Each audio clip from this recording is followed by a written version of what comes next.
Olá, meus caríssimos telespectadores, que todas as semanas nos prestigiam com as suas audiências aqui no nosso Momento Jurídico. Hoje estamos trazendo um operador do direito, um operador, uma figura do mundo jurídico, já detentora de bastante prestígio e merecedor de toda a nossa consideração. Trata-se do nosso caríssimo Dr. Paulo Nicolas, que já, inclusive, já exerceu alguns cargos nobres aqui no nosso estado, e nós vamos tratar sobre isso. Já foi procurador-geral aqui do município, nós vamos tratar disso mais adiante. E vamos ouvi-lo aqui sobre diversos aspectos da operacionalidade do direito. Ele tem obras publicadas, nós vamos também trazê-las à colação para saber do sentido teleológico de cada uma delas. Meu caríssimo Paulo, quero te agradecer. Nós havíamos marcado essa conversa nossa, mas você estava indo a Manaus fazer uma palestra. Exato. Inclusive nós falamos, você disse, já estou dentro da aeronave, já indo para Manaus. E eu fiquei a pensar, você já estava viajando ali tarde, né, para Manaus, ali já ia, você ia chegar de madrugada lá em Manaus. Chegou de madrugada então? Cheguei de madrugada, né? Em Manaus. Tá bom. Meu caro Paulo, eu quero inicialmente deixar o ilustre amigo à vontade para uma primeira saudação aos nossos telespectadores, mas não sem antes te agradecer em meu nome, em nome da casa, da TV Mar Canal 25, em nome da nossa equipe que nos acompanha aqui já há mais de anos, já vamos nos aproximando já do a centésima entrevista nossa. Então quero deixá-la à vontade para uma primeira saudação aos nossos telespectadores, por favor. Tá. Primeiramente queria agradecer ao senhor, doutor Jerônimo, uma figura ímpar aqui do nosso meio jurídico, um ser humano memorável, uma pessoa íntegra, dileta, amiga e muito agradável e divertido de se conversar. É sempre muito prazeroso bater um papo consigo, seja aqui na TV, no estúdio, como eu estou agora, seja na sua sala no fórum, seja na rua. Telespectadores da TV Mar, é um prazer estar aqui nesse programa. Me sinto um privilegiado por poder dividir esse momento e poder compartilhar com vocês todas as minhas experiências. Então, o que eu tenho a falar é só um agradecimento mesmo. Mas nós somos quem agradecemos. E a honra é nossa, é aqui do nosso ambiente, do Momento Jurídico. Mas, meu caro Paulo Nicolas, me diz uma coisa para a gente começar criando uma certa empatia, uma certa aproximação com os nossos telespectadores. Quero saber das suas origens e de sua formação. Você é daqui de Maceió, Paulo? Eu sou daqui de Maceió. Meus pais são de Palmeira dos Índios. Minha mãe... Terra dos Índios Chucruz. Exatamente. Meus pais são de lá. Minha mãe é professora universitária, meu pai também. Se mudaram, eles foram os únicos de suas famílias que estudaram, que obtiveram diploma superior. Vieram para Maceió, trabalharam muito. E eu já nasci aqui em Maceió, graças a Deus. Nasceu eu aqui, e né? minhas irmãs. Maravilha. Somos 4. Bom, depois você ingressou no curso de Direito, né? Sim. Você graduou-se em que ano, Paulo? Me graduei em 94. Entrei em 91, me graduei no final de 94, isso aí. E aí depois você já saiu para a advocacia? Não. Assim que eu me formei, tirei a carteira da OAB, fui embora para São Paulo. Você esteve em São Paulo, né? Uma temporada lá. Como é que foi isso aí? Eu passei 3 anos em São Paulo, foi uma experiência maravilhosa, fantástica. Lá você vale pelo que você é. Lá você precisa se destacar em meio àquela selva de pedra. Verdade. Você estuda muito, você trabalha muito, você sofre muito, mas também você cresce muito. É uma experiência ímpar na vida. Você fez a pós-graduação lá, não fez? Eu fiz pós-graduação. Eu fiz Damásio, cursinho preparatório para concursos. Certo. Depois eu fiz pós-graduação. Você foi PUC, é? Fiz PUC. Certo. Depois eu fiz parte do grupo de estudos, era um grupo de elite da PUC, liderado pelo professor Paulo de Barros Carvalho, e comecei a trabalhar no escritório de advocacia lá. Foi onde eu ganhei bastante experiência, bastante vivência nessa área jurídica. O Marcos, você falou aí a questão o indivíduo perde, a identidade do indivíduo se dissolve. Sim. Não é? Sim. Uma vez um amigo de São Paulo, você só encontra uma pessoa na rua se você acertar para encontrar com ela, senão você não encontra não. Sim, é curioso porque aqui em Maceió, cidade pequena, todo lugar que a gente vai, a gente fica observando para ver se encontra alguém conhecido. Pois é. Se encontra não, quem a gente vai encontrar Exatamente. reconhecido, né? Uma vez, muitos anos ali no comércio, nunca esqueci dessa passagem, eu fui ao comércio, ao centro da cidade, resolver algumas coisas e encontrei com um determinado cidadão, um amigo. Passei e cumprimentei por ele. Passei por ele e nós nos cumprimentamos. Mais adiante, fui resolver minhas coisas e tal. Numa outra circulada ali, encontrei com ele de novo. Aí fui, e da mais adiante encontrei com ele e ele gritou, tá me perseguindo, né? É isso mesmo. Quer dizer, um lugar pequeno. Você fez pós-graduação em que lá, Paulo? Fiz pós-graduação em Direito Tributário. Certo. Na PUC de São Paulo. Certo. Era uma pós-graduação bem diferente, em que a pontuação não era por provas, nem por monografia, mas pela sua efetiva participação em cada aula. Então, a sua nota ia sendo construída ao longo da pós-graduação. Foi um método bem interessante que força a gente a estudar mesmo. E o que fez você voltar à terrinha, irmão? A terra atrai, eu sei que a terra atrai o indivíduo, né? O amor. Para mim sempre foi um privilégio morar em Maceió, viver em Maceió. Essa praia, esse mar. A grande realidade hoje, Paulo, é que você em Maceió, você tem um padrão de vida bastante elevado, sem as dificuldades das cidades grandes, né? Exatamente. Eu trabalhava no escritório de advocacia e tem uma cena que me marcou muito. O filho do dono do escritório, ele tinha 12 anos, nunca havia ido ao centro da cidade. Nunca havia andado sozinho. Então eu lembro que isso me marcou muito, né? Sabe? Marcou mesmo. Então eu pensei, poxa, ganhar dinheiro, aqui é o lugar de ganhar dinheiro, com certeza. Mas ganhar dinheiro é tudo na vida. E eu acho que aqui em Maceió a gente encontra um meio termo. Mesmo depois disso, depois que eu voltei para Maceió, eu tive muitas oportunidades de morar fora, mas muitas mesmo. E todas elas eu ensaiei. Cheguei a morar fora 6 meses, em Salvador, pelo amor, mas aí foi por causa da Marinela, da minha esposa.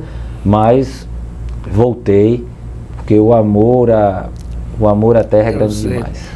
O velho meu pai dizia que você pode andar por onde você andar, mas ainda que seja no final da vida, a sua terra lhe chama. Sim. A terra de origem, ela lhe atrai, né? Isso é verdade. Aí não só voltei, como trouxe a minha esposa para cá, e ela hoje ama Alagoas e ama Maceió mais do que qualquer outro canto do Brasil.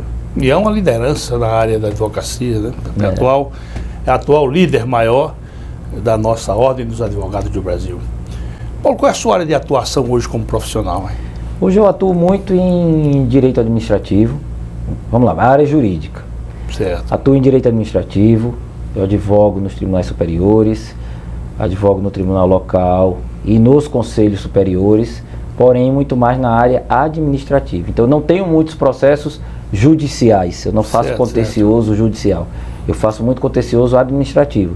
Tribunal de Contas, não só do estado aqui, mas outros estados do Brasil, Tribunal de Contas da União, CNJ, que é o Conselho Nacional de Justiça, CNMP, Conselho Nacional do Ministério Público, CADE, Conselho de Defesa Econômica, CSJT, Conselho Superior da Justiça do Trabalho, CJF, Conselho da Justiça Federal, enfim, muita coisa que a maioria dos advogados nem ouve falar, nem sabe que tem uma área de atuação, mas na verdade existe uma área de atuação em um campo muito forte e muito amplo nesse viés do direito administrativo. Ué, Paulo, você chegou a advogar pouco, né?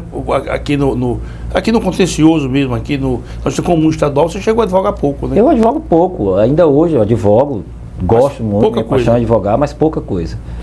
Eu acho que a advocacia, eu sempre tive para mim a advocacia como uma relação, primeiro, uma relação de confiança.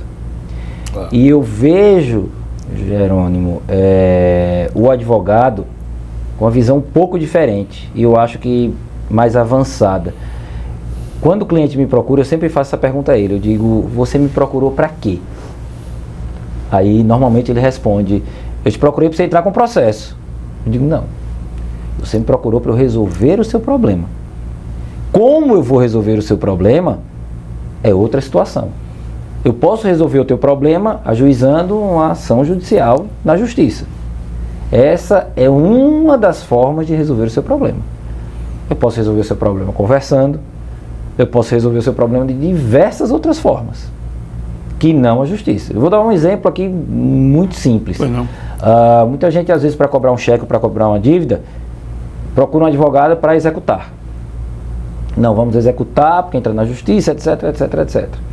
Muitas vezes, uma simples negativação no Serasa, que é muito mais simples, ou um protesto em cartório, tem um alcance efetivo muito maior e você resolve aquilo de forma muito mais rápida. Então, para que eu vou entrar com uma ação de execução, esperar, notificar, pegar o juiz que já está muito ocupado, assoberbado com outras coisas, tá? Intimar, vai e volta, oficial de justiça, enfim, todo o aparato do Poder Judiciário para cobrar aquela dívida, se eu tenho outros meios que são mais eficazes. Verdade. Quando eu atuei como advogado, eu gosto sempre de dizer, eu fui advogado mais de uma década, muitas coisas, muitas questões nessa área que você falou aí, eu resolvi via avalista ou fiador. Sim. Um contato com o avalista ou com o fiador surtia mais efeito do que com o devedor. Exatamente. É isso. Então existem muitas formas de se resolver problemas.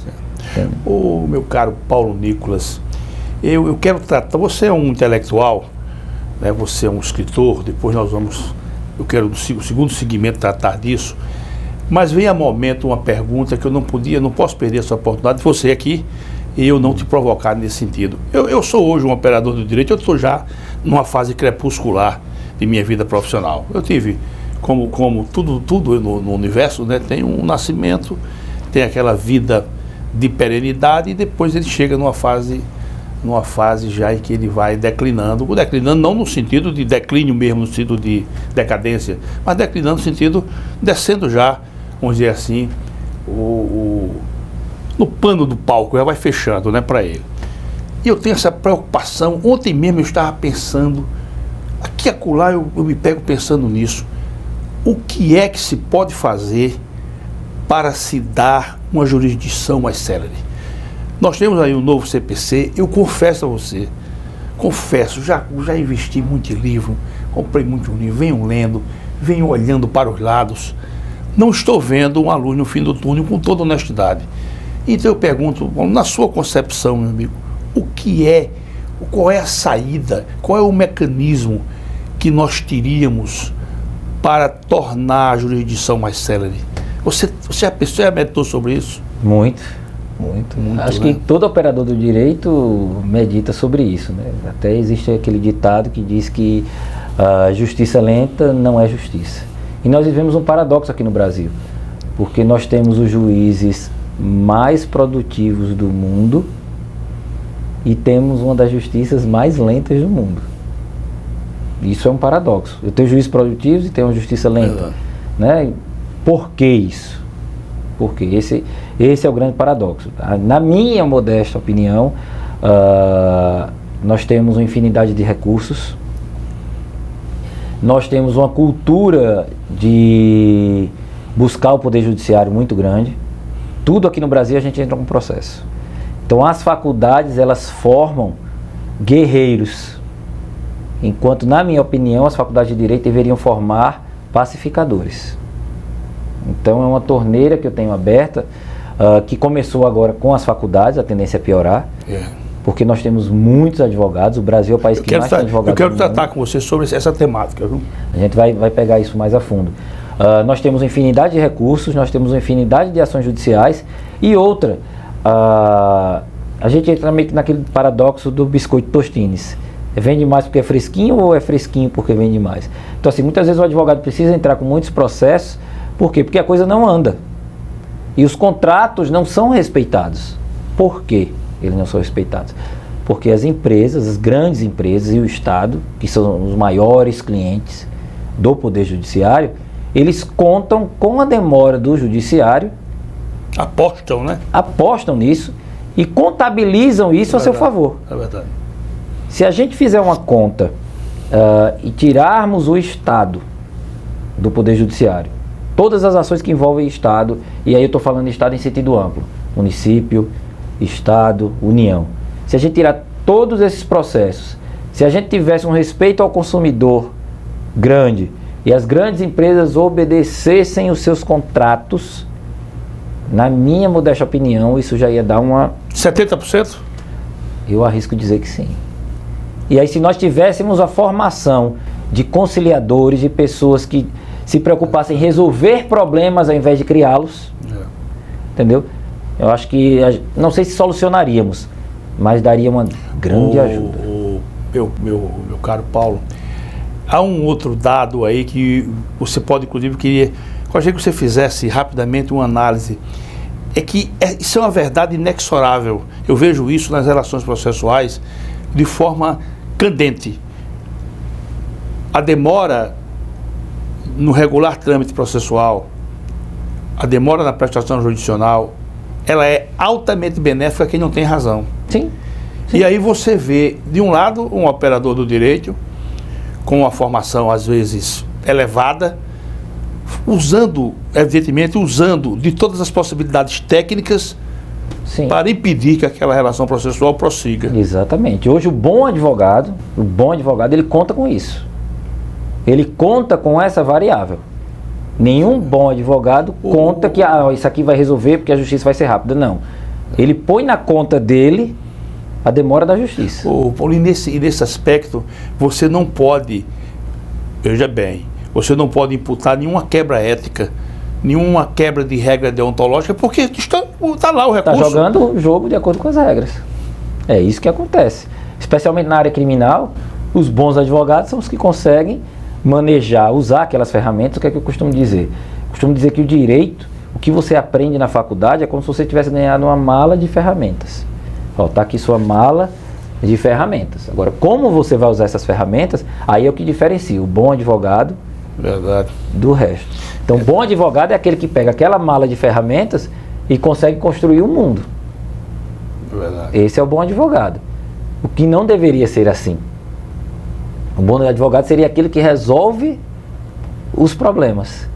Mas hoje em dia o bom é o processualista, é aquele que consegue jogar. Você falou aí numa questão muito importante. Você falou na questão da cultura. Você acha que se pudesse modificar, já nas faculdades, claro, o entendimento do futuro operador do direito, no sentido que primeiro você tenta resolver o problema sem provocar o judiciário. Você acha que isso seria muito interessante? É evidente. E já teríamos uma justiça melhor? É evidente. Veja, nós temos muitas faculdades de direito, uma enormidade, somos recordistas em faculdades de direito no Brasil, mas nenhuma, por exemplo, criou ainda a matéria processo eletrônico. Nenhuma faculdade de direito tem o curso, por exemplo, tem a matéria de mediação, solução de conflitos, técnicas de negociação. Que é coisa mais importante que isso. O advogado, ele é um negociador, ele é um solucionador, ele é um mediador. Ele precisa dessa cultura. Gestão. O advogado precisa gerir sua vida. Como o magistrado também precisa. Claro.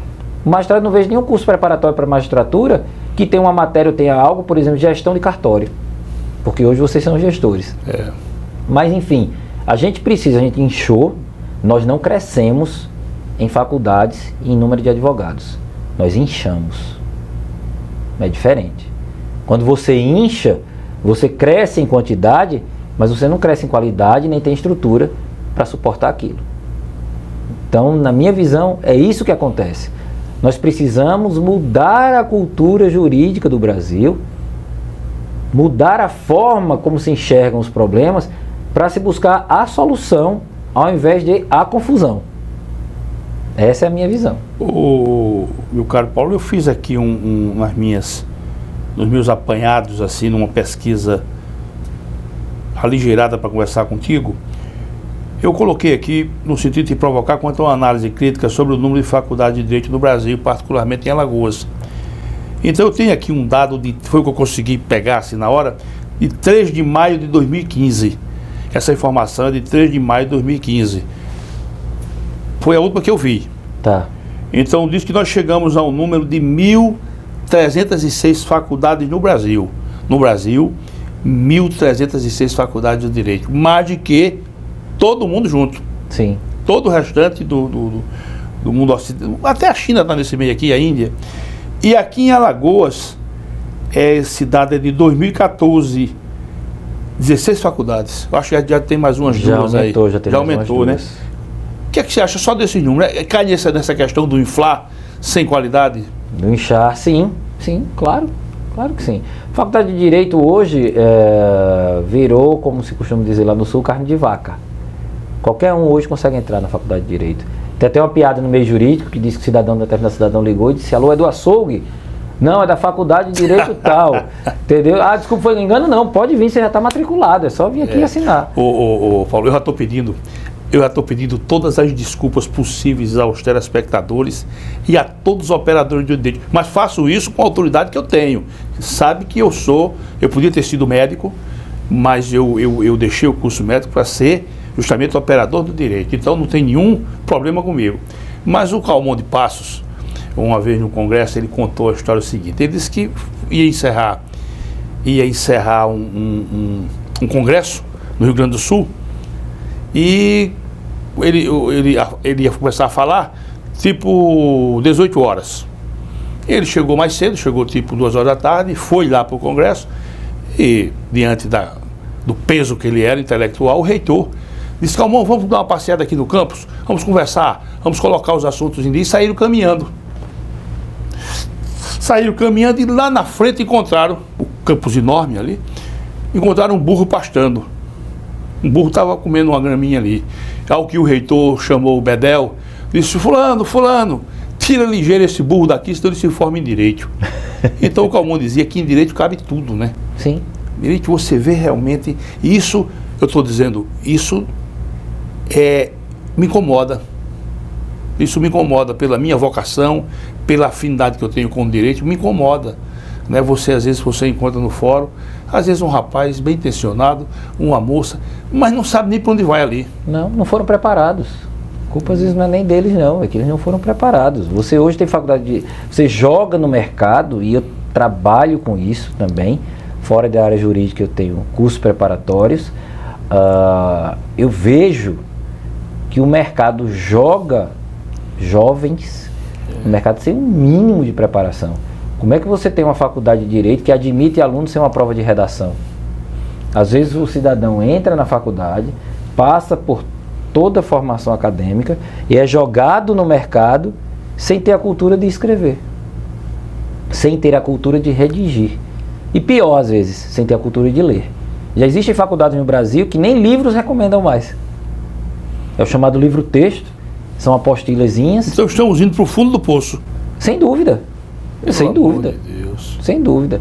O mercado está indo para o fundo do poço. Nós vamos ter advogados aí de diversas formas. Paulo, você sabe que naquela oração do advogado, lá no finzinho diz assim, e assim: ama o direito a tal ponto que se um dia o teu filho perguntar que profissão deve seguir, você diga para ele: meu filho, seja advogado. Né? E hoje você, às vezes, um menino bem formado, menino com começo, meio e fim, ginásio, vou pensar no meu tempo, né? Tá. Ginásio, primário, ginásio, científico, tudo certinho, se forma em direito e vai para o mercado de trabalho competir com quem não tem a menor condição de competir. Sim. E esse que não tem condição de competir, às vezes vai... aliás, eu não vou aqui dizer, mas você sabe que existem operadores hoje que até para passar lá na OAB teve que falsificar a prova. Existe de tudo. Ele sabe que eu sei. Falsificou a prova e hoje pousa por aí de um bom rapaz, quando não é nada daquilo, meu amigo. Existe tudo. Então precisamos consertar isso e eu vou dar a minha cota de contribuição para que o advogado seja aquilo que Rui Barbosa dizia. Rui Barbosa dizia: o advogado é o mais belo dos profissionais, pelo seu conteúdo idealístico, de que em quaisquer circunstâncias tem sempre muito mais a dar do que a receber. Com certeza. O problema, na minha visão, é que também nós vivemos uma crise de valores. Uma crise de valores muito séria. Hoje ninguém mais dá atenção ou parabeniza a ética, a boa postura, a justiça e o esforço legítimo. Eu costumo dizer, a gente vai falar mais disso no bloco seguinte, que não há sucesso legítimo sem esforço árduo. Não há sucesso legítimo sem esforço árduo. E isso parece que não existe mais na cabeça dos jovens. É o metal pelo metal, é a matéria pela matéria. O que interessa é ganhar dinheiro. Não importa como, não importa fazendo o quê. O que interessa é Paulo, o dinheiro. Antes de nós encerrarmos esse bloco, Sim. eu queria que você fizesse para os nossos telespectadores uma colocação. Afora a vocação, porque sem vocação não há salvação nenhuma. Sim. Afora a vocação, o que é que você acha que hoje o acadêmico de direito deve fazer para poder entrar no mercado de trabalho com a expectativa de um relativo sucesso? Ele tem vocação, o que é que ele precisa mais? Ele precisa de esforço, precisa de estudo, muito estudo, precisa de esforço e precisa de humildade. Precisa se esforçar, ralar e outra, acreditar. Apesar de nós termos um universo cada vez maior de acadêmicos e de profissionais de direito, nós temos um número cada vez menor de pessoas realmente capacitadas. Você encontra aí muita gente que é filho de, sobrinho de, afilhado de. Mas o mais difícil é encontrar aquela pessoa que pegue, sente na frente do computador e consiga redigir uma boa petição, consiga achar uma boa técnica, que conheça as saídas legais e principalmente que resolva os problemas. Então isso só se consegue com muito esforço, com muita dedicação, com muito estudo. Fora disso, o indivíduo não tem salvação. Só para a gente encerrar esse bloco, é só para os nossos telespectadores fazerem uma meditação.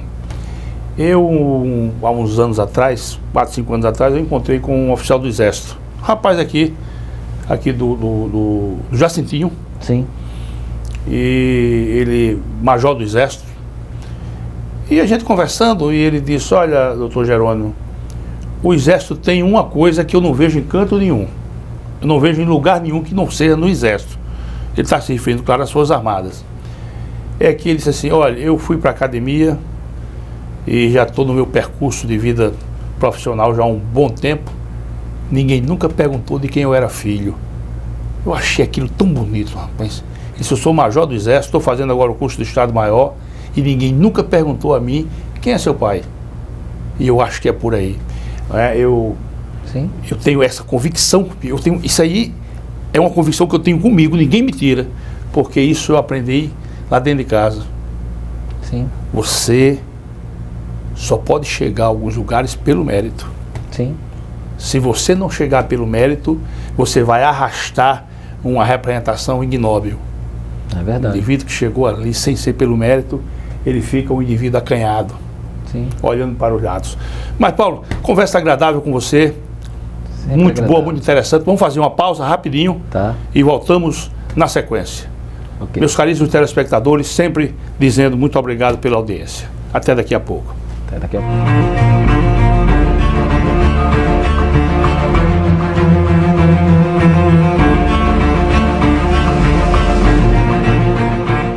Olá, pessoal. Preparamos para você um super aulão online para o concurso da UFAL, com resolução de questões e muitas dicas que vão fazer a diferença na sua aprovação. Disponibilizaremos essas videoaulas 2 dias antes da prova, nos dias 19 e 20 de agosto, com material em PDF, para que você possa fazer a revisão de forma mais tranquila e chegar afiado na hora da prova. Preparamos também o super aulão presencial, que acontecerá neste sábado, dia 20 de agosto, véspera da prova, a partir das 8 horas da manhã. Venha para cá, estamos juntos, a hora é agora.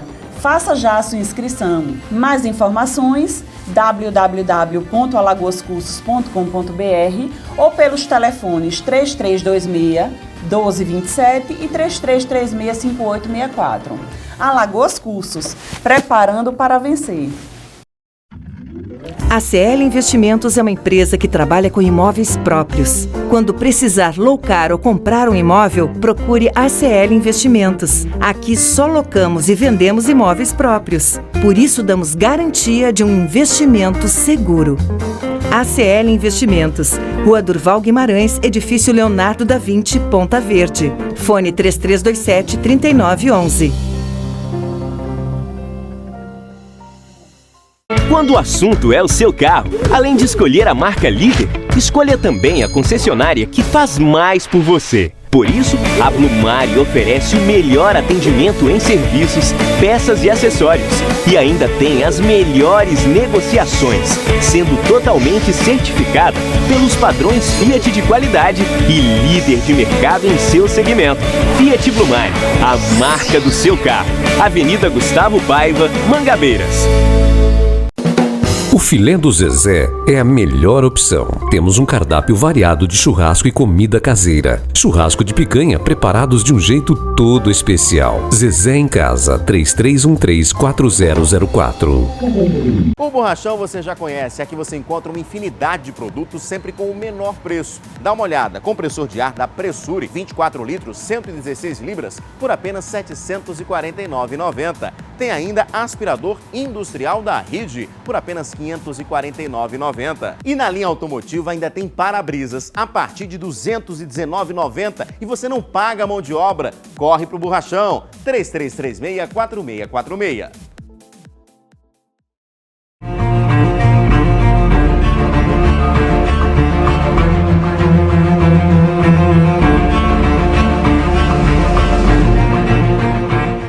Olá, meus amigos e minhas amigas, estamos retornando aqui com o Dr. Paulo Nicolas, um operador do direito, já com uma caminhada de sucesso nessa atividade que exige tanto dos profissionais, que é a operacionalidade do direito.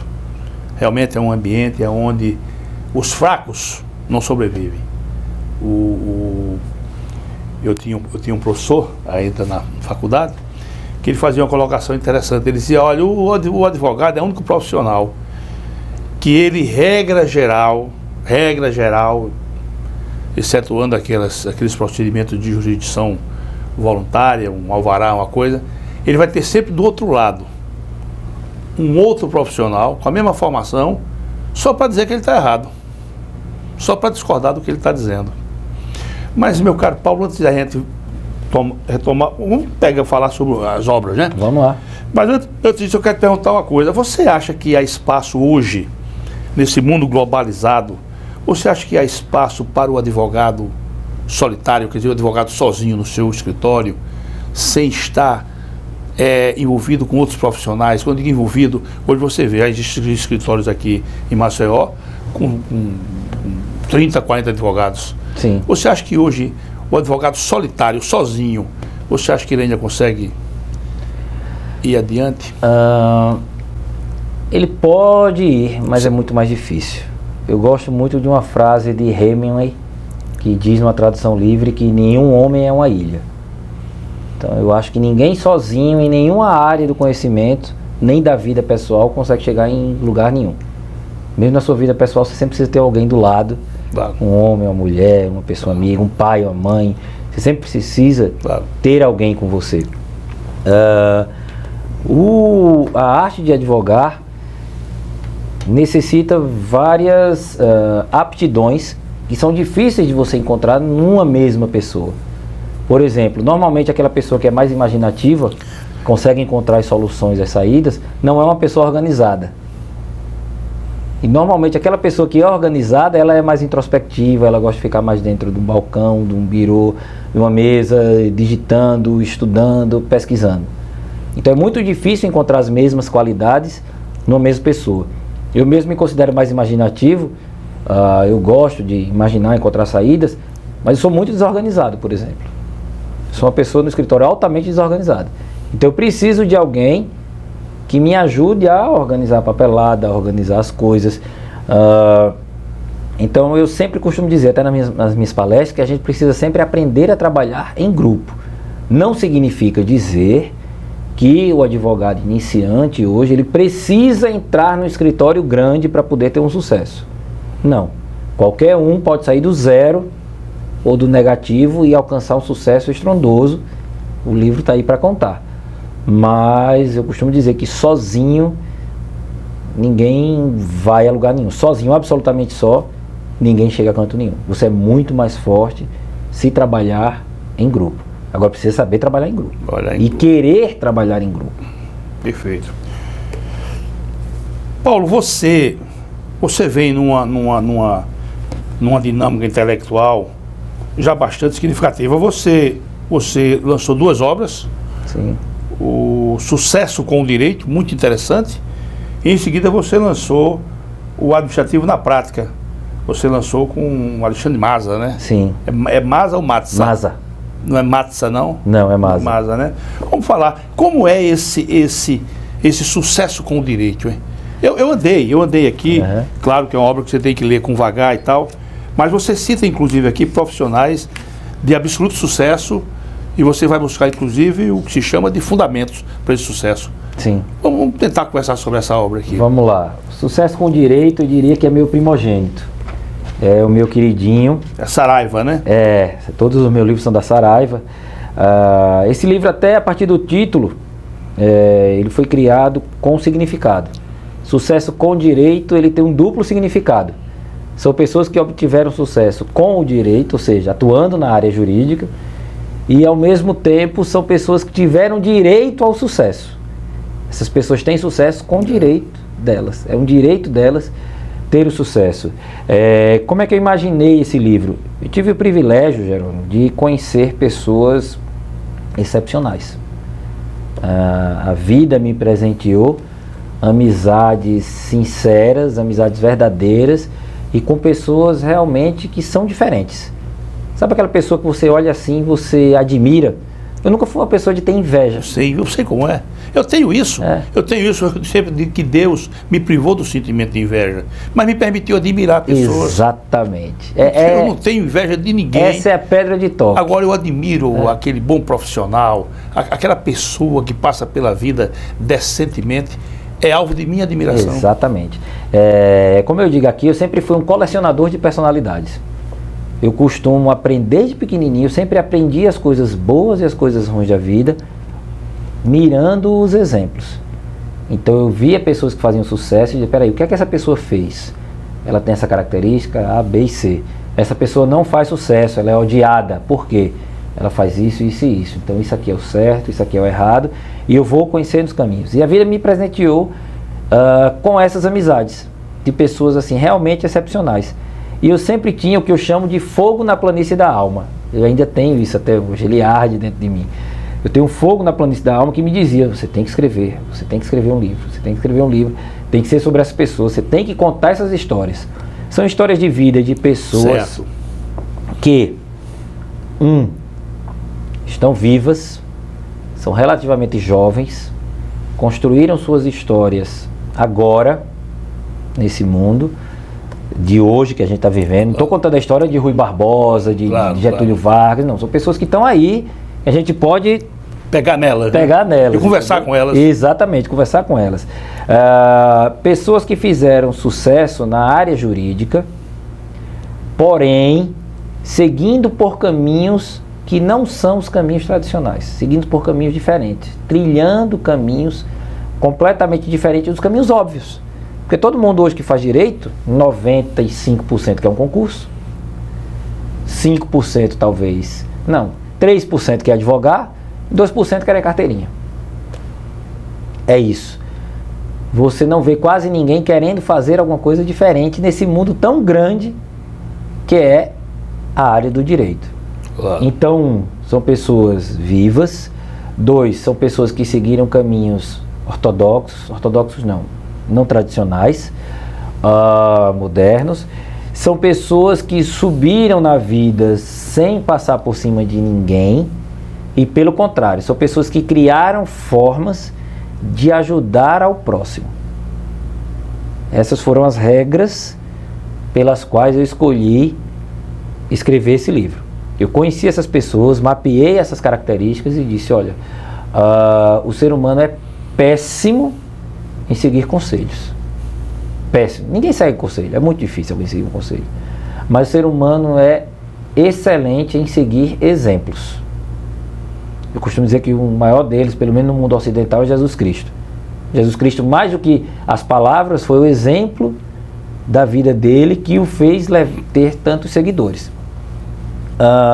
Então eu resolvi contar a história do sucesso com direito para mostrar aos jovens e aos não tão jovens que é possível sim, no mundo de hoje, você fazer muito sucesso, você crescer na vida de uma forma ética, trabalhando duro, sendo exemplo e ajudando ao próximo. O Paulo, você me permita, não vai nenhuma descortesia com o ilustre amigo, mas eu quero comentar, depois nós voltamos sobre comentar, a doutora Fernanda Marinella, sua esposa. Sim. Ela teve um começo de vida realmente que contraindicava, vamos dizer, o sucesso que ela tem hoje, né? Sim. No começo foi muito esforço pessoal dela, né? Sim. Como é que foi isso? Rapaz, a Marinella é uma pessoa admirável, até por ser minha esposa, tanto eu admiro que ela Não, mas eu vi aqui na sua narrativa, ela do começo, ela teve dificuldade. Teve muita dificuldade. Era do interior? Ela é do interior de São Paulo, uma cidadezinha minúscula, estudou em escola pública. Como é o nome da cidade? Tanabi. Tanabi com T, não é Canapi, hein? É Tanabi. Ela estudou em escola pública, ela sofria muito bullying, ela teve problemas de ordem física, ela tinha estrabismo, enfim, tinha problemas de ordem física e se esforçou muito, ela pensava muito isso. Eu quero vencer na vida, eu vou vencer na vida. Todos esses tinham muito isso, muito certo na cabeça. É curioso. A gente chama isso de tenacidade. Isso. Eles tinham essa tenacidade. Tem uma história aqui do Janguier que é maravilhosa. Então ela sempre pensou nisso. Então, independente de tudo, podem fazer bullying comigo, podem tirar onda, podem massacrar, mas eu vou em frente. E ainda hoje ela trabalha assim. Pode bater, nós passamos aí, ela passou uma campanha de OAB duríssima, eu acho que foi a mais dura do Brasil, onde fomos, eu também fui atacado de todas as formas. Ali houve algumas, eu chamo pequenas e grandes descortesias. Exatamente, mas o que importa é que ela seguiu em frente, mirou um objetivo e alcançou. Eu acho que a vida se trata disso, de você traçar objetivos e alcançá-los. E é uma profissional hoje da mais alta respeitabilidade. Mas eu quero... citada nos tribunais superiores. Eu sei que ela vive viajando por esse Brasil afora. Está viajando muito ela hoje? Sempre. Sempre, né? Um dia em Manaus, outro dia lá em Santa Catarina, São Paulo, Brasília. Quando não é ela, sou eu. Semana passada eu fiz Brasília, Manaus, Fortaleza. Encontrei com ela em Fortaleza. Ela estava vindo de Brasília, mas quando ela foi eu já estava em Manaus. Enfim, ela está aqui hoje, amanhã já é Recife. Eu preciso acertar com ela um horário para ela vir aqui bater um papo com Precisa, é meio complicado, porque você acredita que até eu, para conversar com a Marinella, eu às vezes preciso marcar uma reunião? Acredito. Acredito. Mas sabe o que é? Isso é o seguinte, isso vem como se fosse um timbre. O que vocês ganham não vem de graça. Ah, sim. Porque tem neguinho por aqui que gosta de um dinheiro fácil, meu amigo. Ah, sim. Com certeza. Sabe? Se não aparecer um gladiador pela frente e dizer, não, aqui você vai receber o seu dinheiro, mas desde que ele seja justo. Exatamente. Paulo, um indivíduo que eu tenho uma admiração por ele, eu gosto do vecejar dele, rapaz, que é o Luiz Flávio Gomes. Você conhece bem ele, né? Muito. Luiz Flávio é meu amigo, todos eles são meus amigos pessoais. Luiz Flávio é um dos que eu tenho mais proximidade. Nós nos falamos quase toda semana, nos falamos por mensagem de WhatsApp, acho que todos os dias, trocamos ideias. Ele passou um tempo bom na Espanha, né? Passou muito tempo na Espanha, foi agora novamente fazer o pós-doutorado dele, vive hoje viajando pelo mundo e tem uma história de vida muito bela. Tem, o que é que você pode realçar na vida dele, Paulo, pra gente? O que eu posso realçar, o Luiz Flávio foi um cidadão que era filho de imigrantes nordestinos, foram para a divisa do extremo noroeste de São Paulo. Luiz Flávio foi catador de algodão. Ele, na infância. Começou a trabalhar aos 9 anos de idade. O pai dele venceu na vida, o pai dele chegou a ser prefeito da cidadezinha que ele morava.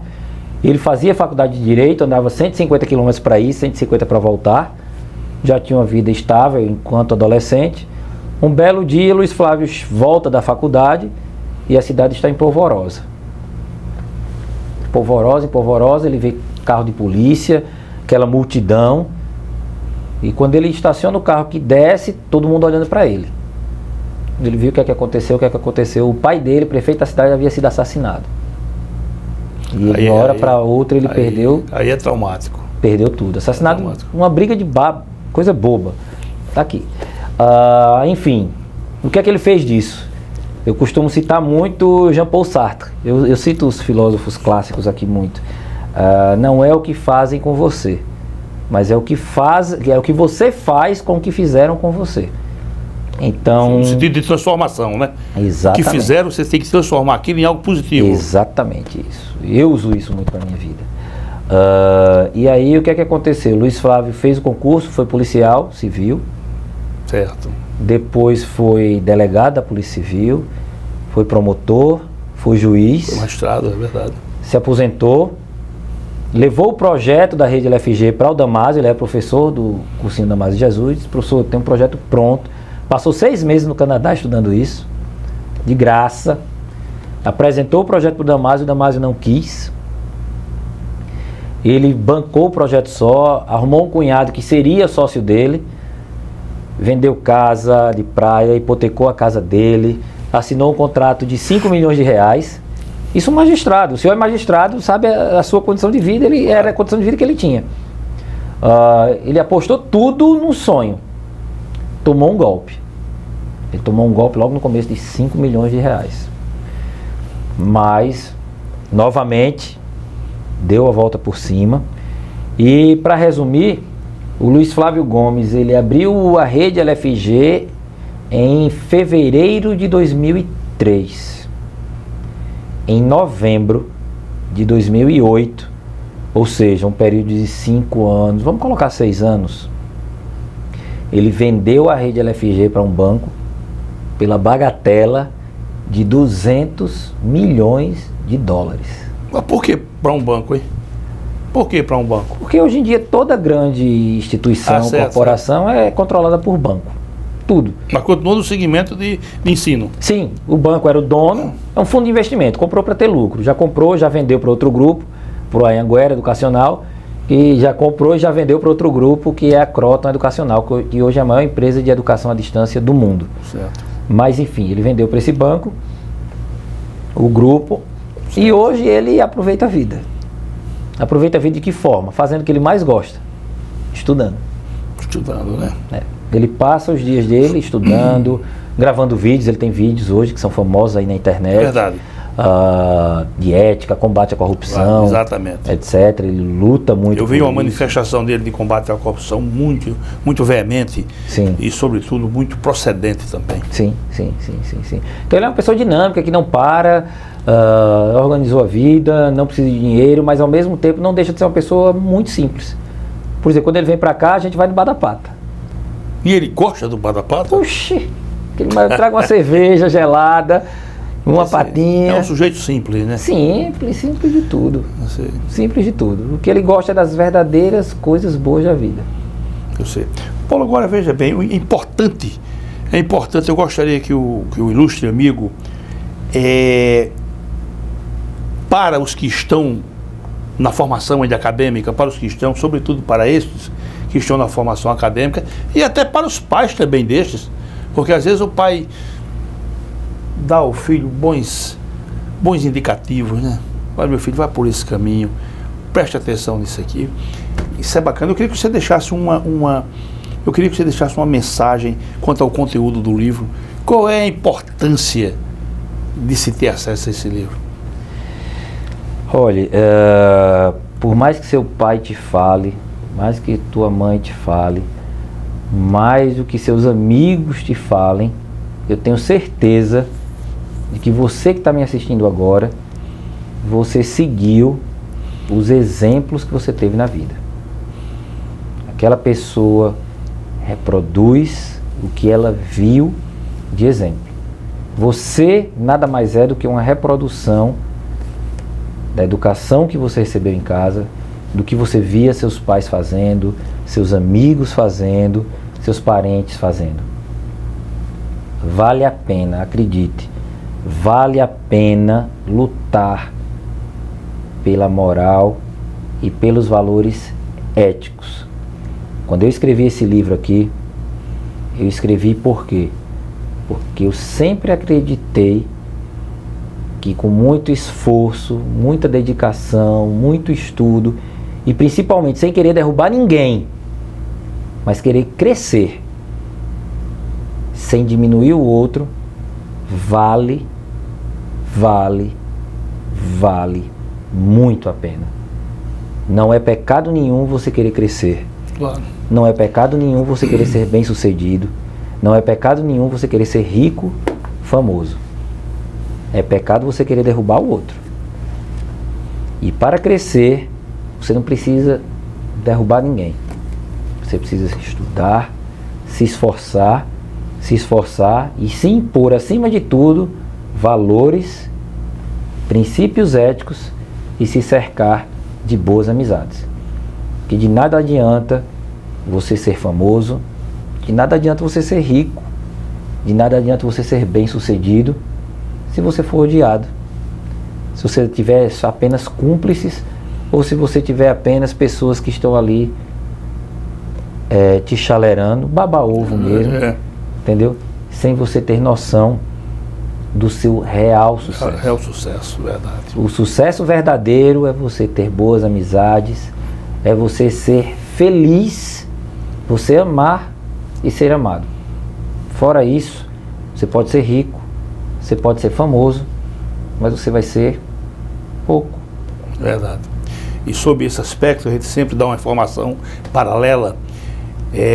Existia um grande general nos Estados Unidos chamado Robert Lee, um general que se notabilizou na Guerra da Secessão. E eu já li a biografia dele, já vi inclusive documentários. E eu acho interessante que no túmulo dele, ele era da Virgínia, no túmulo dele tem escrito assim: este homem era amado pela sua esposa, pelos seus filhos, pelos seus amigos, pelos seus empregados e pelo seu cachorro. Não dizer mais nada. Mestre Paulo, me diga uma coisa, e agora vamos tratar desse administrativo na prática, é uma outra obra sua. Essa é recentíssima, Sim, né? Essa é fresquinha. Qual é o sentido finalístico dela, dessa obra? Bom, essa obra foi escrita em coautoria com o Alexandre Maza, um amigo querido também, administrativista, doutor em Direito pela PUC. Essa obra Ele é de onde? Ele é daqui da... São Paulo. São Paulo. São Paulo, capital. O meu objetivo sempre foi ajudar e eu sempre foco muito no jovem. O jovem hoje, como eu falei, tem dificuldade em escrever. E como eu atuo na área de direito administrativo, eu me sinto na obrigação de contribuir um pouco na ajuda do jovem. E já está no formato do novo CPC, né? Já está no formato do novo CPC. E esse livro é voltado para aqueles que escolhem fazer o exame da OAB, a segunda fase, de direito administrativo. Certo. Então ele ensina o jovem a fazer as petições de direito administrativo, que é uma área árida. Normalmente na faculdade ninguém gosta. Quando entra na faculdade todo mundo gosta do penal. Todo mundo quer fazer penal, quer ser criminalista. Paulo, deixa eu falar uma coisa. Na minha formação, o grande administrativista era o Eli Lopes Meireles. É verdade. Eu me lembro que uma vez eu estava ali na rua Visconde de Pinhal, ali ao lado da USP. Sim. E estava que a editora que ele escrevia ficava ali. E eu estava, rapaz, o professor Eli, ele já estava velhinho, ele. Depois ele teve um AVC e Sim, faleceu. É verdade. Por favor. Foi ali, depois Celso Antônio, hoje é Marinela. Celso Antônio Bandeira de Mello, né? Hoje é Marinela. Mas enfim, a ideia foi escrever isso para os jovens, para ajudar. Pensei, olha, como eu posso contribuir para melhorar a vida do jovem, melhorar a vida do direito administrativo. E tem coisas, por exemplo, eu digo que esse livro aí já pagou todo o meu esforço com o telefonema que eu recebi há algumas semanas. Não sei se você conhece o Elias, grande radialista da CBN. O Elias fez Direito e escolheu Direito Administrativo para fazer a segunda fase. E estudou por esse livro. E um certo dia ele mandou uma foto e disse: passei na OAB e grande parte graças a você, ao seu livro. Muito obrigado. Sabe, isso não tem dinheiro que pague no mundo você saber que ajudou alguém a atingir o seu objetivo. Então a ideia é essa. Esses são meus 2 livros. Tem muito mais por aí, minha cabeça fervilha. Eu já estou escrevendo um 3º que não tem nada a ver com esses outros 2, é um romance. E já tem um projeto do 4º também. Já está vendendo esses livros? Já estão nas livrarias? Já, o Administrativo na Prática já está na 2ª edição. Já está na 2ª edição? Já está na 2ª edição, já. Graças a Deus. O Sucesso com Direito já está esgotando essa 1ª edição. Mas aqui em Maceió, quem quiser adquirir, vai na Nova Livraria tem, na Cia dos Livros tem. No site da Saraiva tem todos os 2. Como se costuma dizer, em todas as boas livrarias do mercado se encontra esses livros. Maravilha, Paulo, foi uma maravilha. Eu ainda queria te provocar, hoje você tem uma vertente também empresarial, né? Sim. Como é isso, hein? Com base nessas amizades, o que é que surgiu? Eu acabei conhecendo muita gente do meio, então eu conheço praticamente os diretores das principais editoras jurídicas, eu conheço os principais professores de todas as matérias do Brasil, eu conheço muitos diretores de tribunais, eu conheço as pessoas de cursos preparatórios para concursos. E eu resolvi unir isso tudo. Então, eu também tenho algumas franquias da rede LFG, eu já fui sócio minoritário em uma determinada época da rede, e hoje tenho ainda franquias. E também resolvi criar um curso de capacitação. Então eu tenho um curso de capacitação para servidores públicos, né, que nós vendemos esses cursos para determinados órgãos no Brasil todo. Certo. Então, pode ser município, pode ser estado? Pode ser município, pode ser estado. Eu vou dar alguns exemplos. O TRE do Amazonas, o Tribunal de Contas de Rondônia, Tribunal de Contas de Alagoas, o STF é nosso cliente, eu vendo cursos para o STF, de capacitação para servidores do STF, e a gente faz isso, a gente une as pontas. Eles me pedem a demanda, eles me dão a demanda, olha, a gente precisa de capacitar os servidores nesse sentido. Eu tenho os professores, tenho as editoras, entendeu? E junto isso tudo. É basicamente isso. A gente vende capacitação, vende conhecimento. Ô Paulo, mas sobretudo importante, eu gosto sempre de deixar isso aqui, não precisa você dizer, mas eu faço questão de enfatizar tudo isso que você faz também com espontaneidade, né? Isso é uma coisa que brota espontaneamente de você. Sai da amizade. Não é nenhuma forçação de barra. Não, né? Eu não procuro ninguém, pra você ter uma ideia. As pessoas acabam me procurando, eu não faço propaganda, as pessoas me ligam, ô Nicolas, você conhece um professor bom e tal, você conhece o Luiz Flávio Gomes? Eu conheço o Luiz Flávio Gomes, é meu amigo, entendeu? Como é que a gente faz para ele dar aula? Eu ligo, Luiz Flávio, como é que você quer ir fazer para dar aula no tribunal tal? Eu faço assim, assim, bom, ele faz desse jeito, entendeu? É tudo muito espontâneo. É como, por exemplo, eu sou cineasta, eu costumo dizer. Eu tenho um canalzinho no YouTube que eu comecei brincando com meus filhos, fazendo filme de super-heróis. Entendeu? Um belo dia o YouTube me liga, querendo explorar a publicidade dos meus vídeos. Então eu hoje ganho dinheiro do YouTube, e o meu canal, YouTube/Paulo Nicolas, eu tenho 5.400.000 visualizações. Ô Paulo, não é conversa não, vá lá olhar, né? Vá lá olhar. Paulo, lamentavelmente chegamos aqui aos momentos finais dessa conversa tão agradável com você, mas eu gostaria de fechar deixando você à vontade para que você acesse uma última mensagem para essa juventude, né, que está se formando em direito, e para a nossa sociedade também. Manda uma mensagem de alento, de crença, de que vale a pena você ser decente nesse mundo. Eu tive o privilégio de conviver e ainda convivo com pessoas muito especiais. Eu vi pessoas que chegaram ao fundo do poço, que foram achincalhadas, que foram roubadas, que foram enganadas.